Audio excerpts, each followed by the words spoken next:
12 सितंबर को दिल्ली के कमानी ऑडिटोरियम में जश्न कव्वाली का भव्य कार्यक्रम आयोजित किया गया।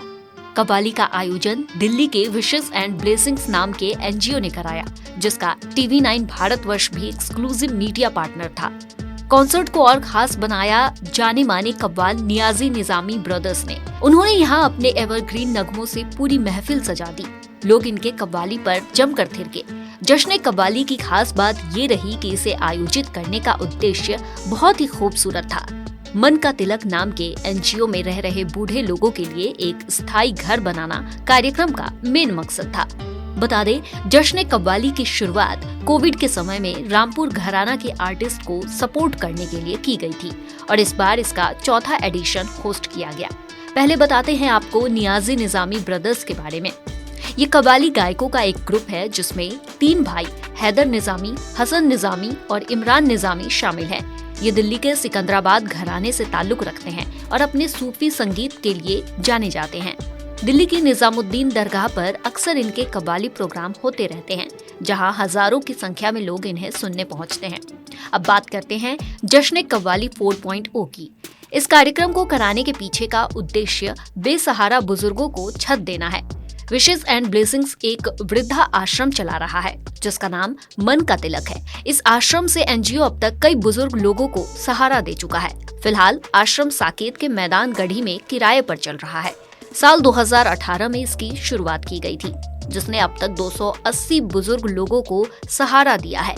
एनजीओ में बेसहारा बुजुर्गों को फ्री में खाना, घर और दवाइयाँ तक उपलब्ध कराई जाती है। हालांकि किराए पर चल रहे आश्रम से बुजुर्गों का सही से ख्याल रखने में दिक्कतें आ रही हैं। कम स्पेस होने की वजह से और लोगों को आश्रम में सहारा देने में भी दिक्कतें आ रही हैं। ऐसे में इस कार्यक्रम से मिली रकम से आश्रम के लिए एक परमानेंट जगह लेने में मदद मिलेगी।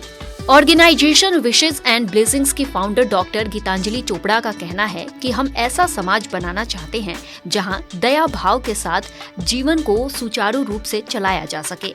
उनका कहना है कि हर एक हाथ जब जब हमारे साथ जुड़ता है तो ये कदम हमें अपने उद्देश्य की ओर करीब बढ़ाता है।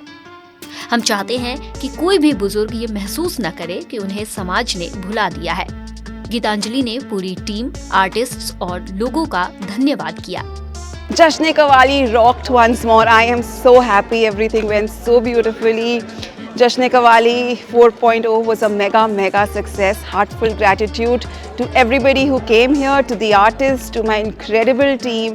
It wouldn't have been possible without all of you. But in spite of all the happiness, our mission, our vision is still very clear. We are still working very hard to make sure that the residents of Man Ka Tilak get a permanent home ASAP.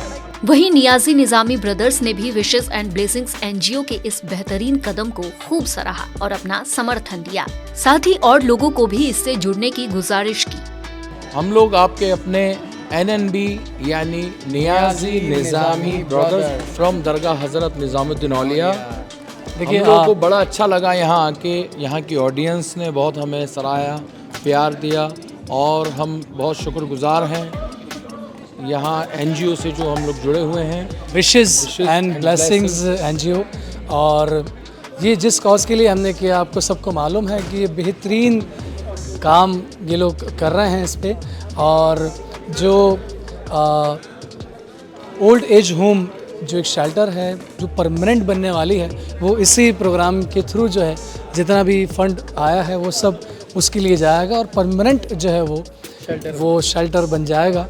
और मेरी request है हमारी पूरी team की तरफ से कि please आप लोग भी इस चीज़ में आगे आइए और इस एनजीओ के साथ जुड़िए, क्योंकि बहुत बेहतरीन काम कर रहा है। जश्न कव्वाली की शुरुआत कोविड के दौरान हुई थी। इस दौरान रामपुर घराना के कलाकारों को सपोर्ट करना जरूरी था, क्योंकि साल 2020 में पूरे देश में लॉकडाउन लग गया था, जिस वजह से इवेंट इंडस्ट्री भी बुरी तरह प्रभावित हुई थी। कार्यक्रम का दूसरा और तीसरा एडिशन भी काफी कामयाब रहा।